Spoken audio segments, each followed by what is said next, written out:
À cette période de l'année, les villes deviennent plus lumineuses, les publicités plus bruyantes, les gens plus agités. Il y a une urgence dans l'air, une précipitation étrange, une sensation diffuse que quelque chose doit arriver maintenant, avant que le calendrier ne change. Ce n'est pas une joie authentique, c'est une pression. Une pression silencieuse, constante, presque invisible, qui dicte les comportements sans demander la permission. Elle te dit que tu dois consommer, sourire, célébrer, te réinventer. Que ta vie doit redémarrer à une date précise, comme si le temps obéissait aux feux d'artifice, aux toasts levés à la hâte et aux phrases toutes faites. Pendant ce temps, les rues sont congestionnées, les centres commerciaux bondés, les cartes bancaires passent par impulsion. Des gens essaient d'acheter un sentiment d'appartenance, du statut et du sens avec de l'argent qui n'existe même pas encore, tentant de combler des vides qui ne sont pas financiers. Et le système apprécie, car rien n'est plus rentable qu'un esprit fatigué, émotionnellement exposé et entraîné à réagir. Très tôt, nous avons été conditionnés à associer la fin de l'année à la suspension de la lucidité. Dépenser plus, penser moins, tout ressentir en même temps, réfléchir plus tard, s'il reste de la place. Le stoïcisme enseigne exactement l'inverse. La personne véritablement forte est celle qui reste sobre lorsque tout le monde autour d'elle est ivre pas seulement d'alcool, mais d'illusions, d'euphorie artificielle et d'hystérie collective qui se propage sans contrôle. Sénèque avertissait que c'est au cœur de la foule, au point culminant de l'excès, que le caractère est mis à l'épreuve. Non pas lorsque tout est calme et confortable, mais lorsque le chaos t'invite à te perdre avec lui. Si tu as besoin d'une date sur le calendrier pour commencer à prendre soin de ta propre vie, ce n'est pas de la liberté, c'est du conditionnement. Le mythe du nouvel an fonctionne parce qu'il achète ta passivité. Pendant que tu attends janvier pour changer tes habitudes, organiser ta vie ou retrouver la lucidité, le temps passe, l'argent s'écoule et la routine continue exactement de la même façon. Le temps ne se réinitialise pas, il s'accumule. Rien de ce qui a été négligé aujourd'hui ne sera effacé par un compte à rebours à minuit, ni par un toast précipité avec un mousseux bon marché. Ce contenu n'est pas confortable. Il n'a pas été conçu pour divertir, distraire ou apaiser. Il a été créé parce qu'il est nécessaire. Ici, nous allons démonter un piège mental qui capture des millions de personnes chaque année. Nous allons parler de consommation, de procrastination, de dépression post-fête et de la manière de traverser cette période avec lucidité, sans devenir un corps de plus réagissant à des stimuli externes. Nous allons exposer comment de grandes structures utilisent l'émotion, la nostalgie et la promesse d'un nouveau départ pour détourner ton attention, ton temps et tes décisions les plus importantes. Si, quelque part en toi, tu ressens que tu es entraîné par un courant que tu n'as pas choisi, que tu vis davantage par impulsion que par conscience, ce n'est pas une coïncidence. Ce n'est pas seulement une vidéo, c'est un appel. Mais voici l'avertissement, ce que tu trouveras ici ne préserve pas les illusions, ne renforce pas les fantasmes et n'alimente pas la nostalgie confortable de l'enfance. C'est de la raison à l'état pur. Et si tu es prêt à sortir de l'hypnose collective et à reprendre le contrôle de ton esprit, de ton temps et de ta posture face à la vie, alors ce moment, c'est maintenant. Le premier mécanisme de ce piège est quelque chose de très courant et rarement remis en question, la panique face à la date limite. Observe le comportement des gens en décembre. Ils courent partout, accumulent les tâches et se sentent dans un état de désespoir constant, comme si l'oxygène allait manquer le 31 décembre. Ils ont l'impression qu'il faut tout boucler, conclure toutes les affaires, acheter tous les articles, rendre visite à tous les proches, résoudre tous les problèmes en une seule fois.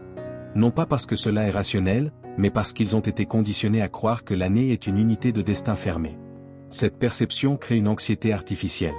Tu regardes en arrière, tu constates que tu n'as pas accompli ce que tu voulais, et au lieu d'agir avec discipline et constance, tu entres dans une frénésie d'activité de dernière minute pour tenter de sauver l'année. C'est l'illusion de la productivité tardive, beaucoup de mouvements, très peu de direction. Le stoïcien comprend une chose simple, le 31 décembre n'est qu'un jour ordinaire. La nature ne connaît pas le calendrier grégorien. Les atomes ne changent pas de comportement à minuit. Le corps ne se réveille pas plus discipliné simplement parce que le chiffre de l'année a changé. La seule chose qui change, c'est le récit que tu acceptes. Et ce récit de fin de cycle est utilisé pour te désarmer financièrement. C'est la période de l'indulgence programmée. J'ai travaillé toute l'année, je le mérite. C'est Noël, on ne va pas économiser maintenant. Le système adore le mot mérite, parce qu'il agit comme un anesthésiant appliqué juste avant l'amputation de ta liberté financière. Tu passes des mois à économiser, à construire une réserve, à être prudent, et en 2 semaines de délire collectif, tu remets tout ton effort aux grandes enseignes en échange d'objets qui seront oubliés dans 6 mois. La prime de fin d'année n'est pas un bonus pour ta vie, c'est une incitation à la dépense. On te donne le grain, on te donne l'eau, pour que tu entres de ton plein gré dans l'abattoir de la consommation émotionnelle. L'homme souverain comprend quelque chose que presque personne ne veut entendre. Taper en mars dépend de ton austérité en décembre. Il existe aussi le théâtre de la générosité. Le système a créé une obligation sociale d'être bon à une date précise.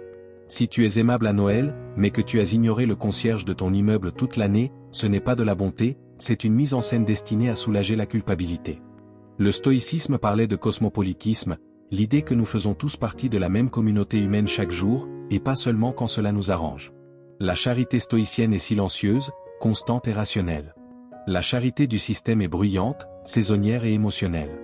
On veut que tu te sentes comme un bon citoyen parce que tu as acheté un cadeau coûteux, tout en maintenant le même système économique qui produit la misère qu'on prétend déplorer autour de la table du dîner. Cette contradiction permanente ronge l'intégrité intérieure, même lorsqu'elle n'est pas perçue consciemment. Il y a aussi la pression du bonheur obligatoire. Le système te bombarde d'images de familles parfaites, de tables abondantes et de sourires publicitaires.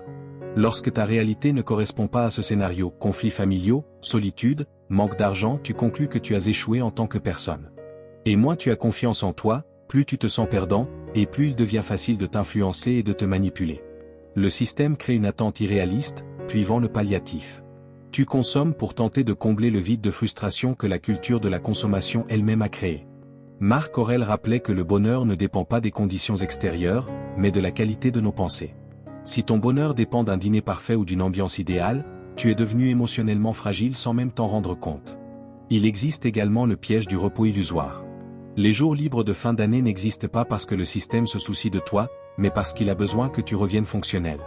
Tu te jettes sur une version artificielle du bonheur, image familiale idéalisée, nourriture ultra transformée, alcool à volonté, et tu appelles cela du repos. En réalité, tu n'engourdis que ton corps et ton esprit. Le repos stoïcien a toujours été autre chose. Un loisir actif, l'étude, la réflexion, la marche, la présence. Le repos du système est une anesthésie. On te veut en janvier fatigué, enflammé et endetté. Pourquoi? Parce qu'un homme dans cet état est plus facile à contrôler. La personne qui a le moins de repères intérieurs a besoin de plus de choses et accepte presque tout. Et c'est alors qu'arrive le plus grand mensonge culturel, nouvelle année, nouvelle vie. Cette idée te donne la permission d'être négligent aujourd'hui, sous la promesse illusoire que demain tu seras différent. Je commence lundi.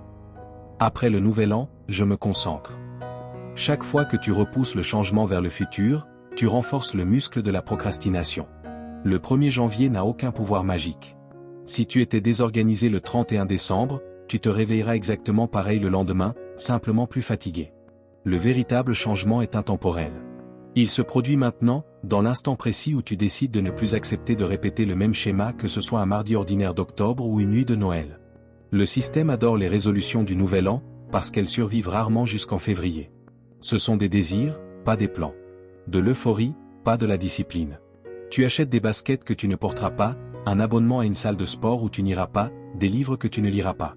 Tu consommes l'identité de la personne que tu aimerais devenir, sans faire l'effort de le devenir réellement. L'ordre stoïcien exige exactement l'inverse, moins de promesses, plus d'exécution. Lorsque tu te réveilles et que tu commences à voir comment le calendrier est utilisé comme un outil de contrôle, comment la consommation est vendue comme une vertu et comment l'espoir saisonnier dissimule une stagnation permanente, tu sors de l'anesthésie. L'ambiance de fête agit comme un écran de fumée, le terrain est préparé pour la récolte, et le produit, c'est toi. Mais la conscience est le premier pas pour sortir de l'engrenage.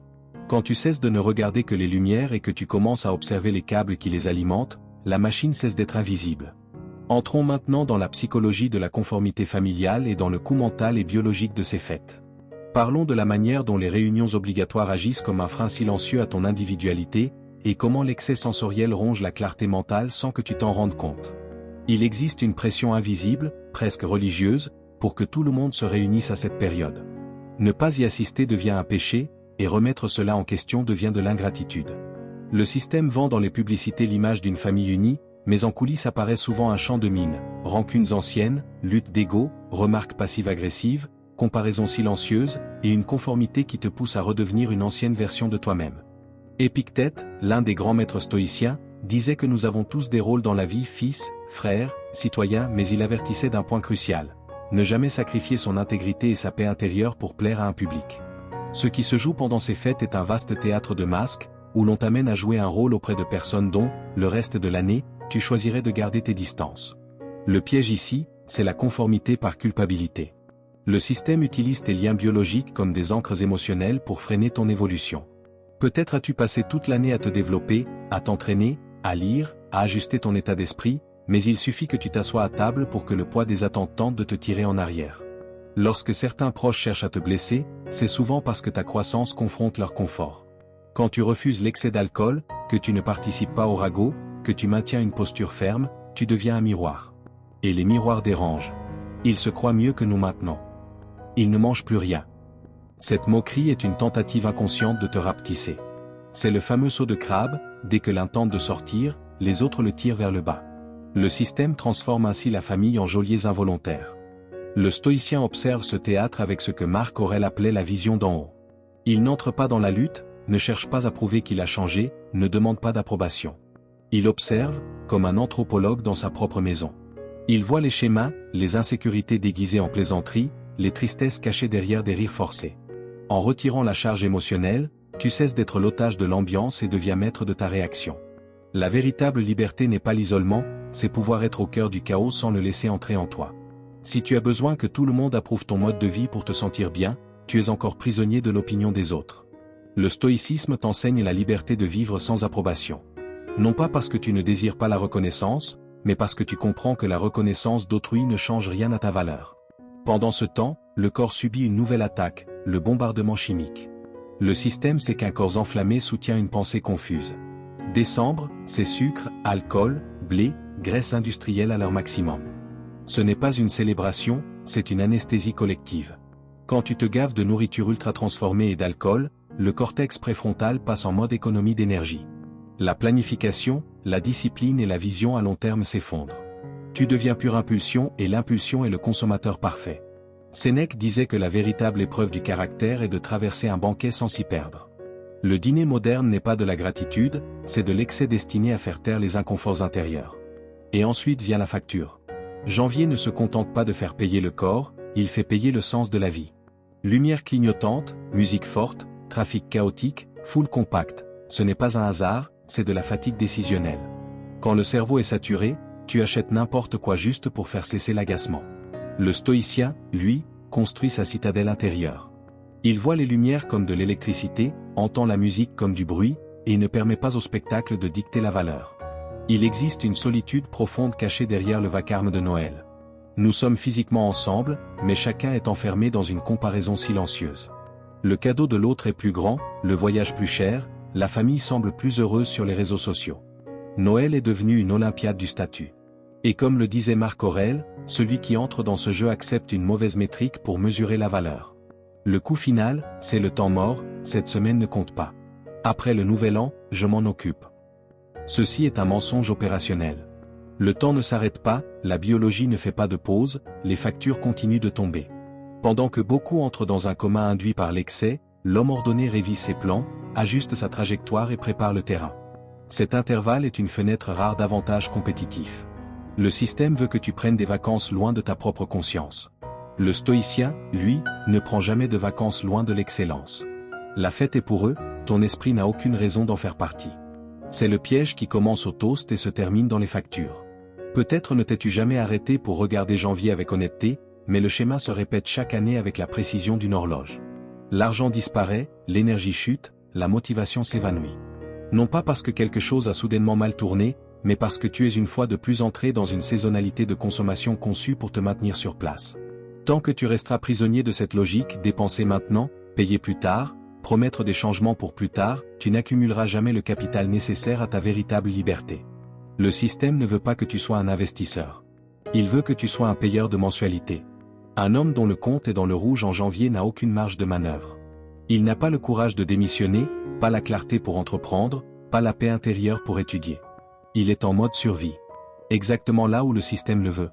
Et au-delà de la dette financière, il existe une dette bien plus insidieuse. La dette dopaminergique, que presque personne ne perçoit. Les dernières semaines de décembre se vivent dans un état de surstimulation permanente. Excès alimentaires, alcool, réseaux sociaux saturés d'ostentation, réunions bruyantes, stimuli incessants. Le cerveau est poussé vers des niveaux artificiels de plaisir. Lorsque ces stimuli cessent, ce qui reste n'est pas le repos, mais le vide. Les récepteurs de dopamine sont épuisés. La routine normale commence alors à sembler lourde, fade, presque insupportable. C'est ce que la psychologie appelle le January blues, la dépression post-fête. Le monde réel n'a pas changé, c'est ton cerveau qui a perdu le contraste. Et que fait le système à ce moment-là? Il ne t'apprend pas à te stabiliser. Il t'offre la dose suivante: vacances, soldes, promotions, nouvelles distractions. Tu commences à vivre de pic en pic, comme un électrocardiogramme émotionnel instable, sans jamais atteindre l'ataraxie stoïcienne, cette stabilité intérieure qui permet la clarté. Sans clarté, changer de vie devient impossible. C'est comme tenter de faire une planification sérieuse dans une voiture lancée à pleine vitesse. Tant que l'esprit reste prisonnier de cette montagne russe chimique, toute décision profonde devient une erreur. Pense au coût invisible de cette période de limbo entre les fêtes. Pendant que 95% des gens fonctionnent en semi-conscience, attendant que l'année commence vraiment, après les célébrations, toi, tu disposes d'une fenêtre rare d'avantages stratégiques. L'ordre stoïcien exige que tu affrontes janvier comme un champ de bataille, non comme une phase de récupération. Le temps n'entre pas en pause. La concurrence non plus. La mort, encore moins. Se déconnecter en fin d'année n'est pas du repos, c'est une perte de traction, comme retirer le pied de l'accélérateur en pleine montée. Tu ne reviens pas au même point, tu reviens en arrière. Le système profite aussi du mythe des résolutions du Nouvel An.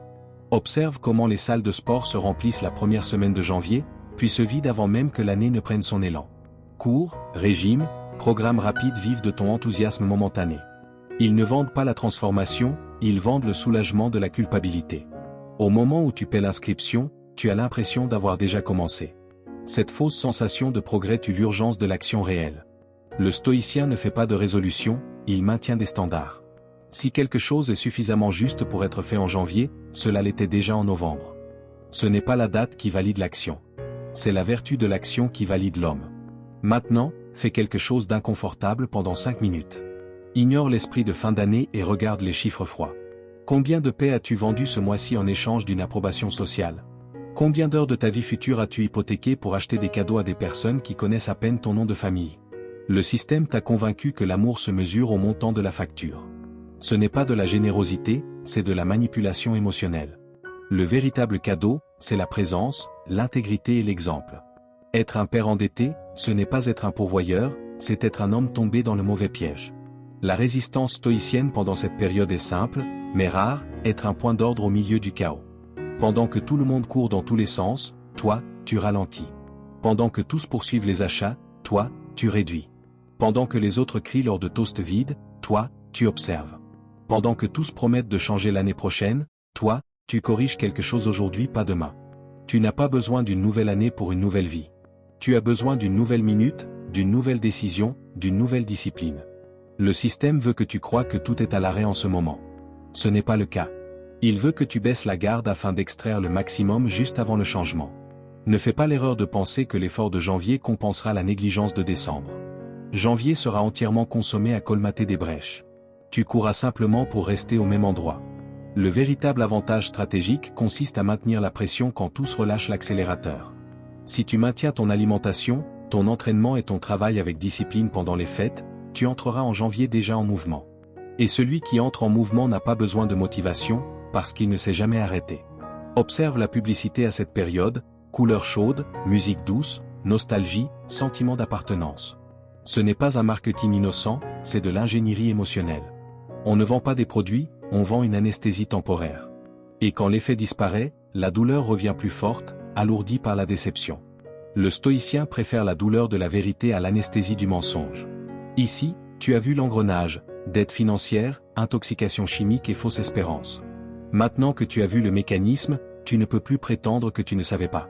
Avant d'entrer dans une fête, avant le bruit, le compte à rebours et les promesses creuses, fais une audite silencieuse de la réalité.